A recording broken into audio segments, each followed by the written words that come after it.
Howdy folks, this is Just Row at Metcalf Mills. I know it's been a long time since you've been in the garden with me. There's been a lot of yous asking to see the garden this year, and it has been one more garden, let me tell you. Everything that we've growed's done real extra good this year. But today I'm out here in the garden in this pretty sunshine digging sweet taters.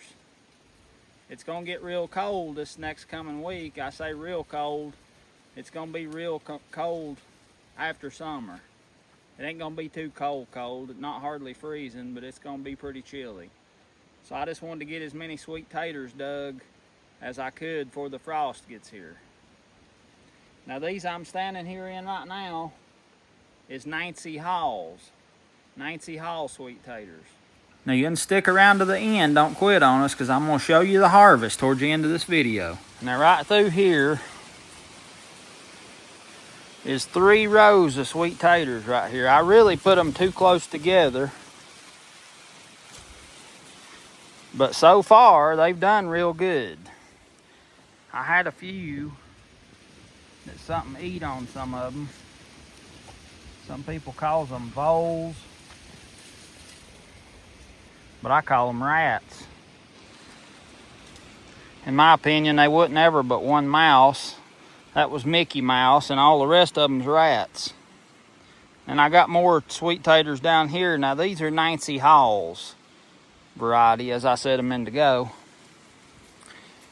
But I've got one row up above that row of beans, and about right there, it's Nancy Hall's from there over, and then from there over this way, it's above them beans. You can't see it. I'm just showing you kind of where it's at.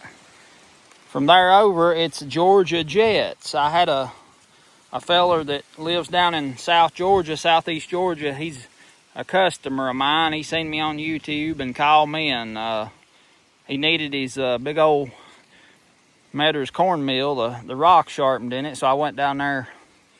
I guess that was, Lord, sometime last year, probably way back. It's over a year ago, I guess now. But anyway, he sent me some Georgia Jet sweet taters in the mail, and I sprouted them things, growed some slips off of them, and growed a row. And I'm looking forward to trying them. He said there's real good eating taters. They cooked up and wasn't stringy or nothing. So I'm looking forward to trying them.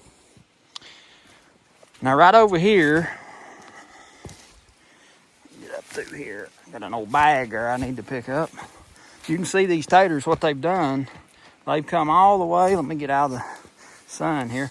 They growed all the way from over there. These vines did all the way over at the edge of the driveway here. They're just out nearly in the driveway. But I was going to tell you over here, right here in this little stretch up here, and it's growed up. I've been working and I hadn't kept it mowed down, so it's just growed up in weeds. But up here I've got Covington Beauregards, and in this row right here that I'm standing in, I've started digging, is saffrons. They're a kind of a red looking tater, and boy are they good. This is the first year I've ever had any of them, and they are so good. But I stopped digging them here yesterday because of this right here. Look in there. See them little babies? I'm gonna get them out of there probably today and share them with somebody, but I've still got, and these are just sucker plants right here that I set out on the edge of this sweet tater row on the side of the bank, but it's full of pretty little old salad maters. I mean, it's just slam full of them, and they're just perfect for eating right now. So I'm gonna pick them here in a little bit and get them out of the way so I can finish digging this row of saffrons. But right here's what them tops look like. They're kind of a old heirloom looking top. I guess real slim leaves, skinny leaves. Down here on this next row, I had another row of Nancy Hall's right out through here. I dug all them yesterday, and they didn't do good right here. The varmints got into them, and I don't know if they was getting too much feed or whatever, but they They had pretty vines, but they didn't make good taters. On this next little shelf down here, I had my candy roaster squash. And I see one right there that I missed, it looks to me like. Laying right in there. See him laying there? Go over and check him out in a minute. And then down below that, I had a patch of watermelons. They still a few stragglers that I ain't gathered up. I thought I'd ruined them. I thought they had mixed with my candy roasters and ruined my watermelons. But they didn't. Oh yeah, that's one that was had a bad end on it there. But I don't know if that extra green is because it might have got crossed with the watermelon a little bit or what. But, well, I say they ain't ruined. I ain't tried them yet. The watermelon, the first one I tried, it was just awful. And I thought, oh, Lord, I've ruined all my watermelons. But then later on, I tried another, and it was pretty good. So I've yet to cut into any more of them, but I'm going to try some more here before they ruin and see how they do. But or see how they done. They ain't going to do no more. They've already done all they're going to do. But had to kill an old worm miller there trying to lay eggs on stuff before the freeze. But that's what we got for the sweet tater line. I'm going to take you back over here and we'll get to work digging these Nancy Howells and see how they turned out. This one row that I dug yesterday was really good. And there's something else I had to do this year. I had to run a strand of wire. I've got it around the whole outside edge and through the middle of my garden. And I also run it down around my grapevine to keep the deers out. And it worked. After I put that up, I didn't have no deer problems. So that's maybe one of the best ways to keep the deer out. Let's dig into these Nancy Howells, see what they look like.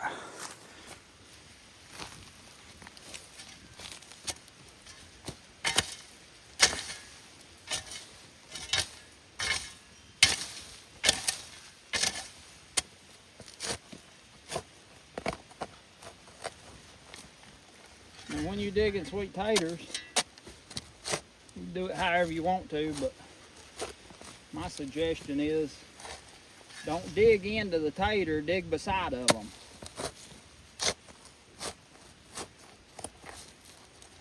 What that'll do is keep you from cutting into them, because if you damage them, they don't want to keep as good.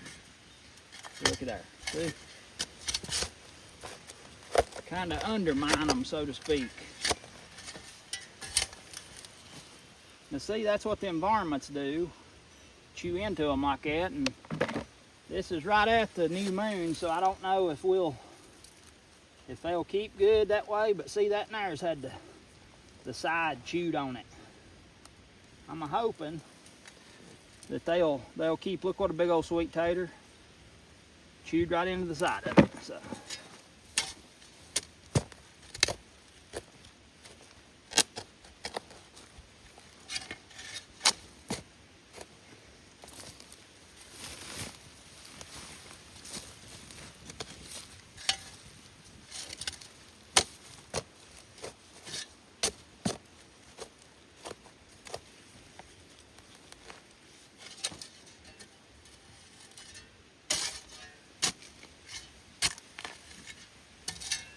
Chopped into one right there, but look at there. I save them just like that. I mean, they're them little old bitty-uns. They eat good. You bake them with butter. Don't even peel them. Just eat them. See, look up here. That heel goes all the way up here. See? No, I didn't. That varmint eat one of them. That's what happened to it. But see, there's a lot in a heel. They all didn't get big. I like the little smaller ones for eating, but I found out I'd always thought maybe use the bigger ones for growing your slips. But from what I've read and what I've been told by old Mr. Bill down in South Georgia, the smaller ones does better for making slips. They make more slips than the bigger ones. Apparently the bigger ones get starchy, so if I've said that in the past, I've changed my ways. Smaller ones are better for slips.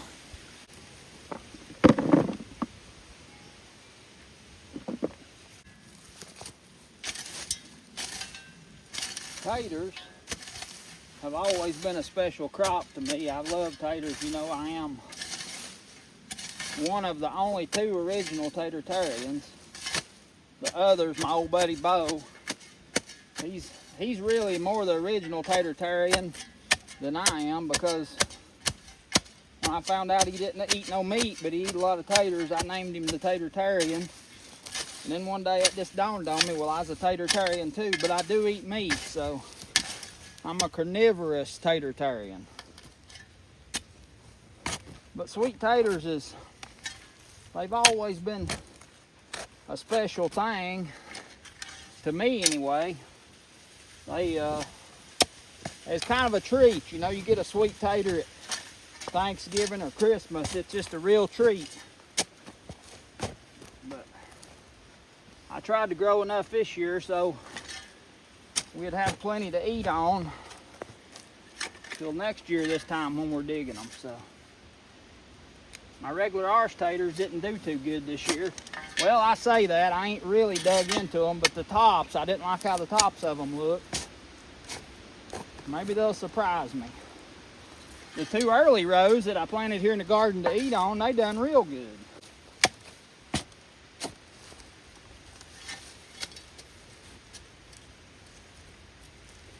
Taters seem to always do better for me in a kind of a clay ground, where the dirt's got a lot of clay in it. They like that better. They don't like being fertilized either. Look at there.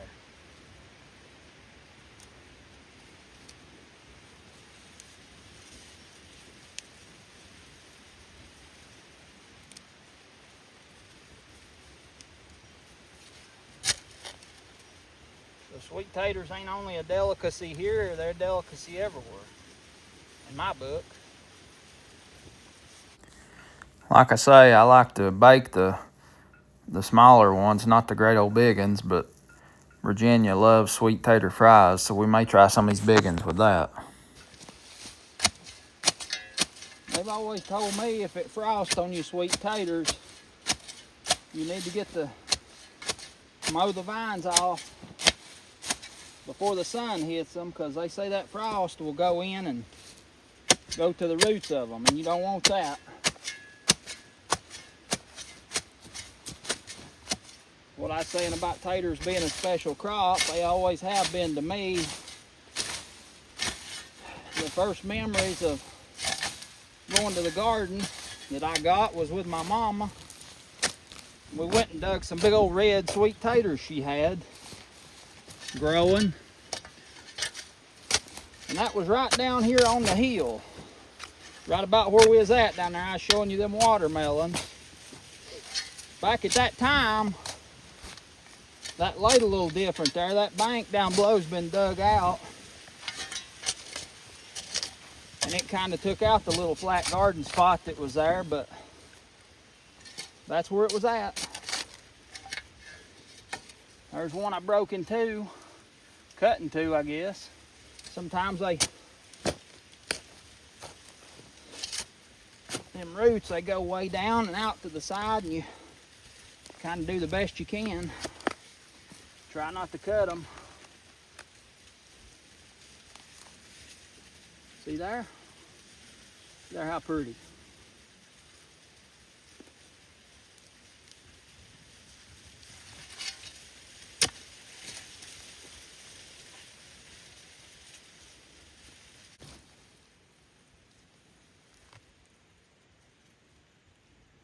And I always try to break them off as close to the stem as I can and leave as much of that umbilical cord on there as I can. You don't want to cut the cord too close to the baby.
See, some hills, they won't be big. There'll just be a few litlins on them, but that's all right, because them right there, that's just right size for baking and eating with butter.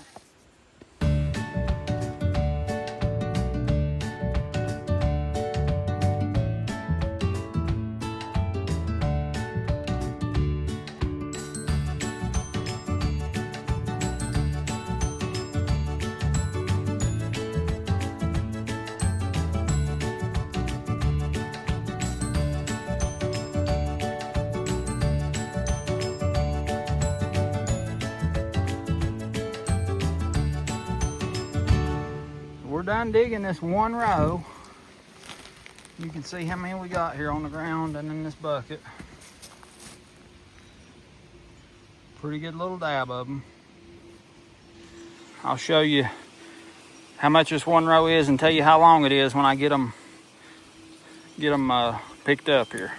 A lot of times when I think about sweet taters, I think about an old story that Aunt Ruby told me, and that's Aunt Ruby Church that saved my daddy when he was stillborn, saved his life.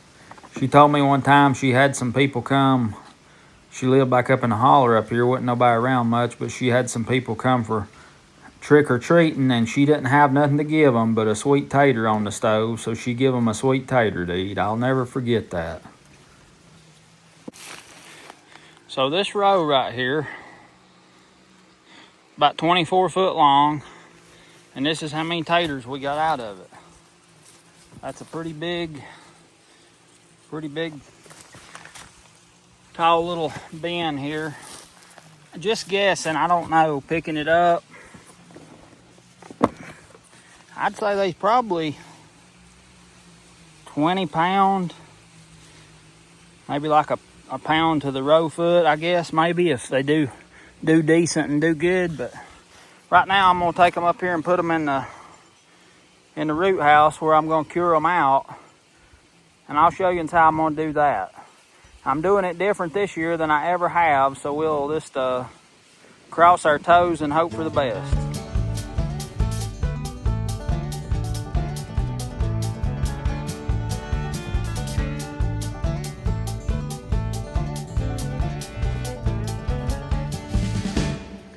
Show you something right here. So, see all these maters?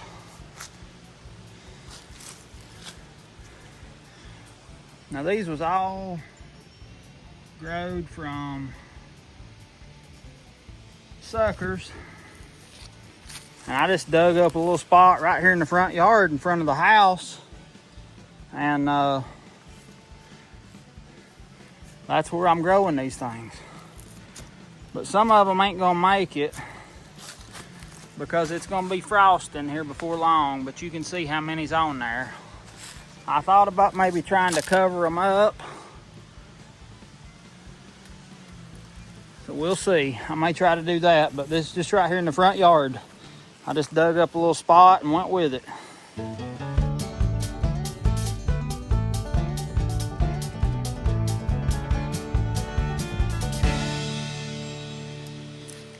So right here, you remember you seen videos I've done in the past of this little root house.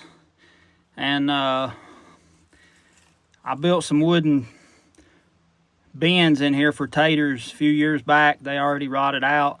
It's damp and not much air gets in here, but it causes wood to kind of dissolve over a short period of time.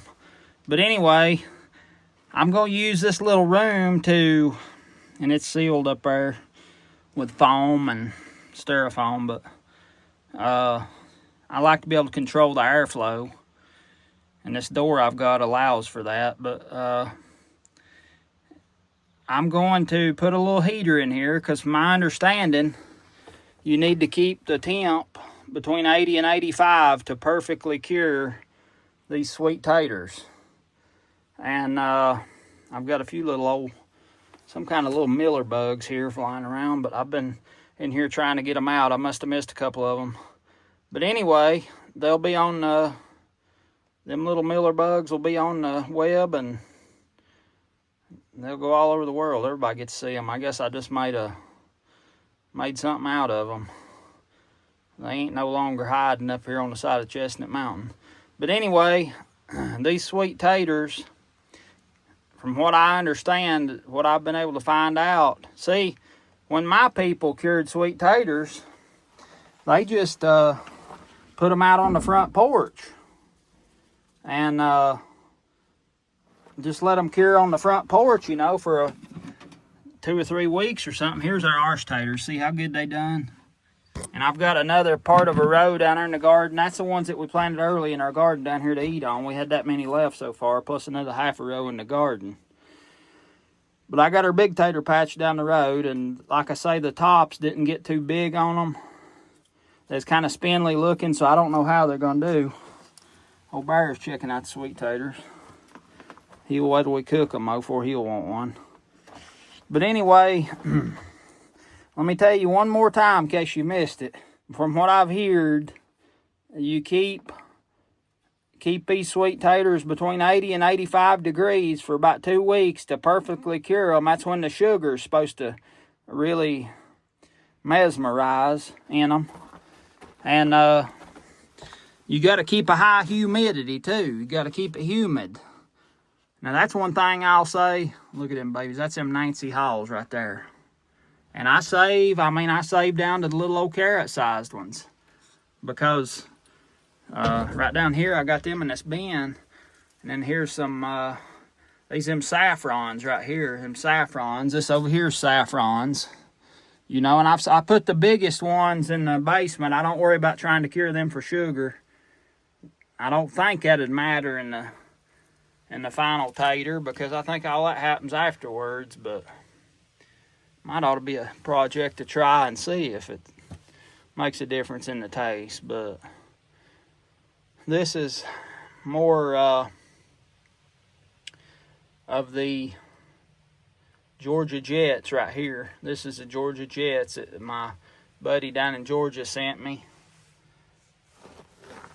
And that little dab right there is Covington Beauregards in with these Nancy Halls. The reason I put these in together, I want to make sure and keep them separate because they were in a row together and they might have crossed a little bit on the end. But, or in the same, next to each other in the bed, so I don't want to mix them up with my others. But yeah, that's the ones that's got bad spots. I lay on the edge of the table so I can come in here and keep an eye on them. And if they start rotting, then I can pull them out of there and get rid of them. And like I say, I've got 1, 2, 3, 4, 5 or 6 more rows to dig. And I want to get these in here. Looky here what we got. This right here is a Chestnut Mountain Red. Right here, look at that thing. That sunshine's making him look just as red and slick. Hey boy, what are you doing? That right there, son, is a fine piece of hound flesh. Look what paws. Look at there. It's like a big old bear paw. See what he's got up here on the front end. Oh boy, looky there, looky there. He's got a little hound rust on him back here. A bit right there, but that's all right. He's about going on 12 years old, so old fella like that's got to get a little rust on him. Nice little old hound tail back here. Bear, wag that tail for us a little. There you go, baby. Good boy. Good boy. All right, I want to get these in. I don't want them to start drying out in that sun too much, because I think that, you know, when you get them out of the damp ground, they got a lot of moisture already in them. So I want to keep all that I can. I don't know if I close this door till I can got room to work. Is that gonna be? Yeah, you can see pretty good there, can't you? Let's just do that then. See if I can set this thing up here to where it'll show you what I'm doing. Maybe move it over here.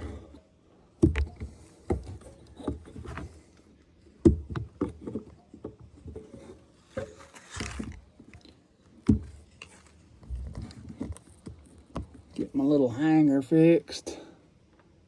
if it'll stay. I don't know if it's gonna stay or not. Now it will. There we go. All right.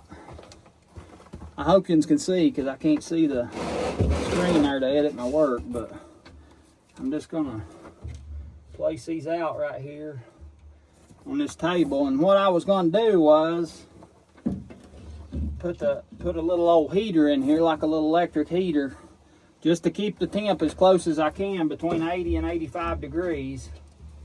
And I'm also gonna put maybe a tray of water in here to keep the humidity up. It's already down here it's a dirt floor, so there's already a lot of humidity as it is, but I want to try to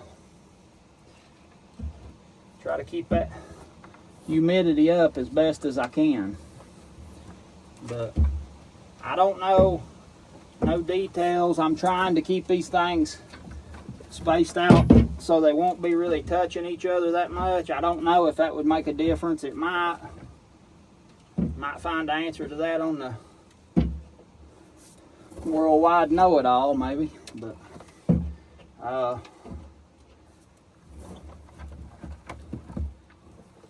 if I put a pan of water in here and that little heater to keep it warm, I would think that the temp in here would keep the water in the air just from being warm in here, make that water want to evaporate into the air and make our humidity for us. So that's what we're going to do.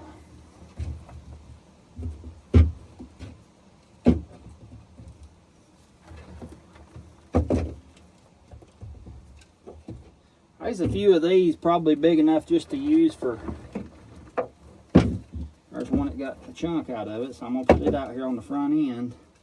See, there's a few of these that are pretty big that they'd be fine, you know, to make a dish out of them, but, and I also wanted to tell you, a lot of you that have watched me for a long time, you know that what all has went on with me, and I tell you, it has been one more ride, I'm telling you, but we're here, we're happy and healthy. My girls are doing great. I know a lot of you ask about them, how they're doing, and I tell you, I ain't done no good at keeping y'all informed or letting you know anything about us. A lot of you have asked how we's doing, and I've tried to answer those comments and stuff when I seen them. But there's been a few other things that I've, been thinking about, and a lot of you know that I put my testimony video up that was October the 12th of 22, but I put my testimony video up after that, and since then there's been a lot of changes in the way I do things, and examining myself and making sure that what I'm doing is pleasing to the Lord. And it's hard, because when you're doing something like this YouTube channel, well, people, they just automatically assume you're doing it to promote yourself, and there is a lot of that goes on, and that's being prideful, and it's hard not to do that. But I'm telling you right now, there's not a man alive, I don't think, that ain't never done something that was considered prideful. But the difference is, if you examine yourself and try your best to correct that and not do it, I think that's what makes a difference. And I've even had people that I look to, in my life, to tell me that you don't need to be doing YouTube, don't seek that, don't go down that road, all this stuff. But to me, and them little sprouts there, I'll just put them down here with these others. But to me,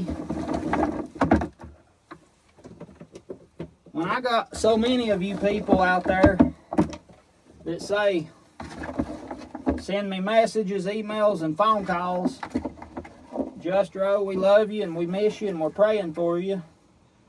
And boy, all them comments where people said, well, Just Row, you're a blessing to us. And you get older people, older generation, saying, boy, this reminds us of when we growed up, and it just brings back so many happy memories for us. And we just appreciate you so much for doing these videos and sharing your life with us. And well, that means a lot, I tell you. And I have heard from a few of you that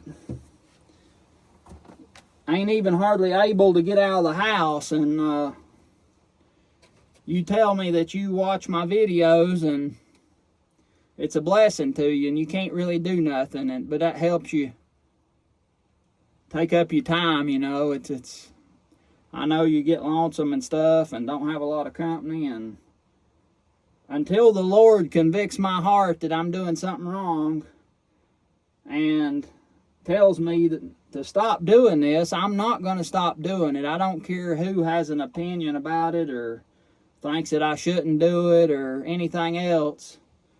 If I'm being headstrong or hard-headed, which I am hard-headed and I have been known to be headstrong, I think it's in my genes, just come down through my family bloodline. But I don't feel convicted about doing these videos, and until I do, I'm not gonna stop. It took me a while, and that wasn't only that, it was a lot of other things to get back to doing these videos, and that's just kind of where I'm at. I feel like that's what I need to do, and I want to keep sharing the things I know. And as a friend of mine, Jason, you're going to meet him sometime, but he's got it on his heart to build a old-timey water mill, and that's what he started doing. And I've been helping him all I can, not so much physically helping him, but trying to think through things and tell him what little bit I know about it and try to help him that way in the planning. Because what he's done is he has took down an old 1800s old water mill, and it was about to fall into the river. He rescued it's what he done, and he's going to try to use as many of them parts as he can in his new water mill. So it's going to be an adventure, and I'm going to document every bit of it that I can here on Appalachia's Metcalf Mills, and you'll get to see that. And you just watch for the series that's starting. It's called The King's Mill, and that'll be a playlist, and I'm really excited about it. It's so many of you I think are going to enjoy it, and I'm glad that I can share it here. Jason, he's a huge blessing in my life. He's a good friend, and he found me on YouTube and called me one day and told me that he was interested in milling, and one thing led to another. You'll hear all about it, I promise. But to say I'm sorry for not keeping up with y'all, I am sorry, and from here on out, I'll give you as many videos as I can. These things that take priority in my life, and I've got a lot of work to do for people that's been waiting a long time, and it is what it is. But anyway, I just wanted to let you know that, and I'll share as much of my life as I can with you. But in the meantime, we got to get back to digging sweet taters. I hope you have enjoyed this. I sure have enjoyed sharing it with you, and I'll give you some updates on the sweet taters, and I'll think about if I can add on a little garden walk, which it's going to be a dead fall garden, but I can tell you what I done and why I done it, and try to remember as many things as I can from over the summer. But I appreciate all of you, and I sure have missed you. I'm glad to be back here on the YouTubes, sharing about me and my family, and as my old buddy Jason says, take the old pies. And you can find that in the book. It talks about the old pies, and they'll bring you peace.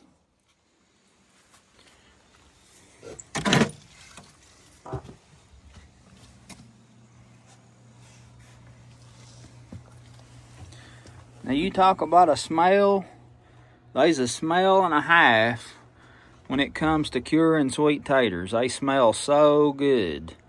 Now there's my saffrons. Down there on the bottom's my Georgia Jets.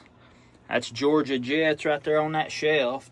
And down here some of them Covington Beauregards, which is my least favorite. And then I got some little sprouts of Nancy Hall back here. More Jets over here. And all them's Nancy Hall right there. 5 shelves of them. I just had to kindly get creative on how to stack these up. I got that little heater running in here keeping it warm, but we're gonna cure them at around 80, 85 degrees for 2 weeks. It's pretty damp in here. I'm gonna put a pan of water in here to keep the humidity high. We're gonna cure these babies out. Hopefully we'll have enough sweet taters to do us all year. This is Just Row at Appalachia's Metcalf Mills, and we're gonna keep on the old pies.